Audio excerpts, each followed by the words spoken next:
Bonjour tout le monde. Alors aujourd'hui, un exercice qui va mêler arithmétique et combinatoire. Tout ceci vient du sujet de HMMT 2023. Svitlana écrit le nombre 147 sur un tableau. Puis à tout moment, si le nombre au tableau est n, elle peut effectuer l'une des trois opérations suivantes. Si n est pair, elle peut remplacer n par n sur 2. Donc on reste sur les entiers.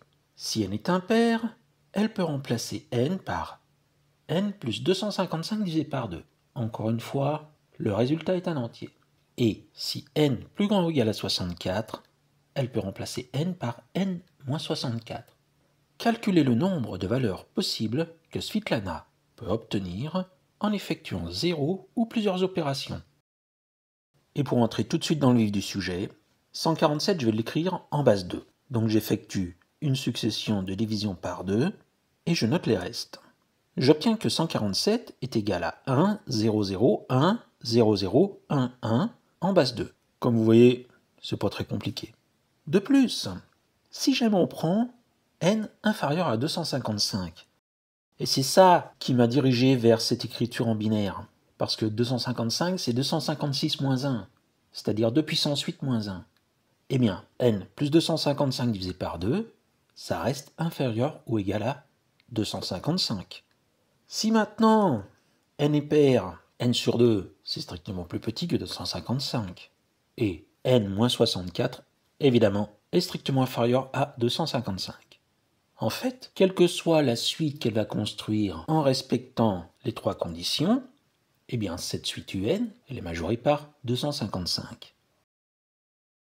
Ça, c'est un premier renseignement. Alors, revenons à n. n pair, ça signifie que n s'écrit sous la forme 2 puissance a plus 2 puissance b plus etc. plus 2 puissance m avec m strictement positif. n sur 2, et ça c'est intéressant parce que ça va me servir dans plusieurs exercices. Quand on divise un nombre n par 2, ça revient à faire une translation. n sur 2 est égal à 2 puissance a moins 1 plus 2 puissance b moins 1 plus etc. plus 2 puissance m moins 1 avec m moins 1 plus grand ou égal à 0. Donc c'est bon. Du coup, le nombre de 1, dans la représentation binaire, ça reste le même. Si n est impair maintenant, n s'écrit 2 puissance a plus 2 puissance b plus etc. plus 1. Il est impair. Et n plus 255, c'est 2 puissance a plus 2 puissance b plus etc. plus 1 plus 2 puissance 7 plus 2 puissance 6 plus 2 puissance 5 plus 2 puissance 4 plus 2 puissance 3 plus 2 puissance 2 plus 2 puissance 1 plus 1, qui est 255. Et si je m'intéresse aux deux nombres 1 qu'il y a dans cette décomposition, 1 plus 1 valant 2, c'est 2 puissance 1 que j'écris à la fin, et 2 puissance 1 plus 2 puissance 1, c'est 2 puissance 2. Donc j'ai 2 fois 2 puissance 2 qui apparaissent, et 2 fois 2 puissance 2, c'est 2 puissance 3. Et je recommence. Du coup, on a un télescopage. 2 puissance 3 plus 2 puissance 3, c'est 2 puissance 4. Et je continue. 2 puissance 4 plus 2 puissance 4, c'est 2 puissance 5. 2 puissance 5 plus 2 puissance 5, c'est 2 puissance 6. 2 puissance 6 plus 2 puissance 6, 2 puissance 7. Et 2 puissance 7 plus 2 puissance 7, 2 puissance 8. Du coup, si je divise tout ceci par 2, j'obtiens n plus 255 divisé par 2, c'est égal à 2 puissance 1 moins 1 plus 2 puissance b moins 1 plus etc. plus 2 puissance 7. Même remarque que tout à l'heure, le nombre de 1 dans la représentation binaire reste inchangé.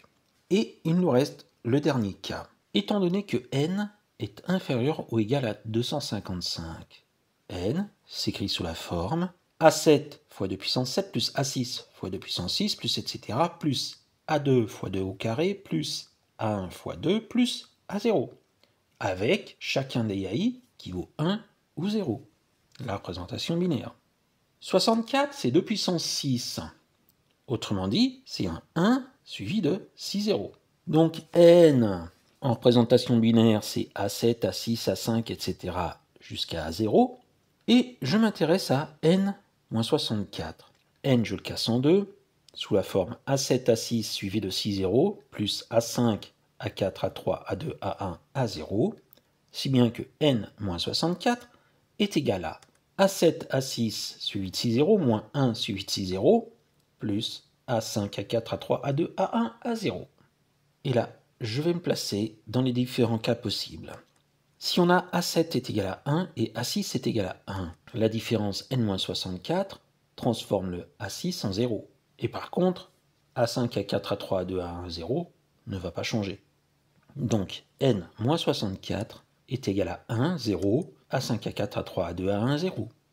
Si maintenant A7 est égal à 1 et A6 est égal à 0, je fais la petite opération en faisant bien remarquer que 1, 0, c'est pas 10, c'est 2. Et 2 moins 1 vaut 1, donc bien entendu la différence 1, 0 moins 0, 1 vaut 0, 1. n-64, dans ce cas-là, est égal à 0, 1, A5, A4, A3, A2, A1, A0. Dernier cas possible, A7 est égal à 0 et A6 est égal à 1. n-64 est donc égal à A5, A4, A3, A2, A1, A0, parce que le 1 du A6 va disparaître dans la soustraction. Finalement, le nombre de 1 a diminué de 1 unité ou est resté stable. Donc ça veut dire qu'on va obtenir une suite de nombres dont le nombre de 1 dans la représentation binaire va baisser et ne pourra pas remonter. L'effectif de l'ensemble qu'on considère va être borné. Or, il existe 4 parmi 8 nombres comportant 4 chiffres 1 qui sont inférieurs ou égaux à 255, et 4 parmi 8, ça vaut 70. Il y en a 3 parmi 8 qui comportent 3 chiffres, c'est-à-dire 56 nombres. 2 parmi 8 vaut 28, donc 28 nombres comportant 2 chiffres 1. 1 parmi 8 c'est 8, et 0 parmi 8 c'est 1. Donc si on fait la somme de tout ceci, on obtient 163. Conclusion Svitlana pour obtenir au maximum 163 nombres différents lors de ses calculs.